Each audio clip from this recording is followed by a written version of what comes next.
CM Revanth Reddy చొరవతో Kuwait బాధితుడు రాథోడ్ నామ్దేవ్ హైదరాబాద్ కు చేరుకున్నారు. తనను ప్రాణాలతో ఇక్కడకు చేర్చిన సీఎం రేవంత్ రెడ్డికి రాథోడ్ నామ్దేవ్ శంషాబాద్ ఎయిర్పోర్ట్ లో ధన్యవాదాలు తెలిపారు. నిర్మల్ జిల్లా ముధోల్ మండలం రువి గ్రామానికి చెందిన రాథోడ్ నామ్దేవ్ గత 9 నెలల కిందట కువైట్ వెళ్లాడు. అయితే ఇంట్లో పని అని చెప్పి ఓ ఏజెంట్ మోసం చేశాడు. కువైట్ వెళ్లిన తరువాత ఎడారిలో ఒంటెల కాపరిగా పనిలో పెట్టాడు. ఇలా తనను ఎడారిలో ఉంచి కొడుతున్నారని ఆ బాధితుడు ఆవేదన వ్యక్తం చేస్తూ సోషల్ మీడియాలో వీడియో పెట్టాడు. ఆ వీడియో సోషల్ మీడియాలో వైరల్ అయింది. ఈ వీడియోపై తెలంగాణ ముఖ్యమంత్రి రేవంత్ రెడ్డి స్పందించారు.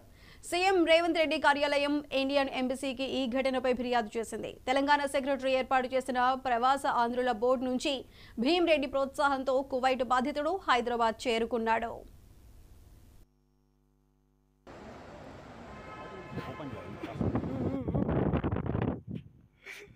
చూడండి సార్, నా బతుకు చూడండి సార్, ఒకసారి చూడండి సార్, దండం పెట్టండి సార్,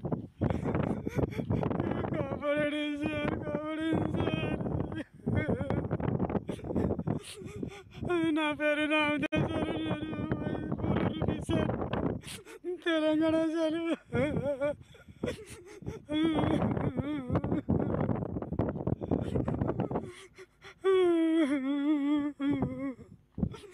ఇప్పుడు తట్టుకోలేదు సార్, జ్వరం వచ్చి 4 రోజులు అయిపోయింది సార్, నాకు హాస్పిటల్ చూపిస్తలేదు సార్.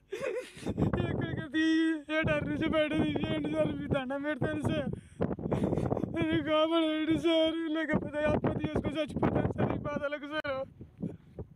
నా పేరు నామదేవ్ అండి, నా ఊరు రువ్వి అండి, ముదోలు మండలం అండి, నాది తెలంగాణ అండి. చూడండి సార్, ఎవరైనా సహాయపడండి సార్. 4 రోజులు అయింది సార్, వరద ఎంతో ప్రాబ్లం అవుతుంది సార్. నన్ను కాపాడే వాళ్ళు లేరు సార్. నా సేటు ఓనర్ని చెప్తే నేను ఓనర్ కూడా నన్ను కేర్ చేస్తలేడు సార్. ఇలా ఏ పరిస్థితి ఉంది సార్, ఎంత ఎండ ఉంది సార్, ఎంతో బాధ ఉంది సార్. నాకు దయచేసి గవర్నమెంట్ ప్రభుత్వం నాకు ఆదుకోవాలని మీకు వందనాలు చేస్తున్నాను సార్. దయచేయండి సార్, ఈ అడవిలో నుంచి నాకు బయట తీసండి. కువైట్లో ఉన్నాను సార్, కువైట్ అడవిలో ఉన్నాను సార్, బార్డర్ దగ్గర ఉన్నానండి సార్. జాగ్రత్త, చాలా బాగా ఇబ్బంది ఉంది సార్. చూడండి సార్, కాపాడండి సార్, మీరు దయచేయండి సార్.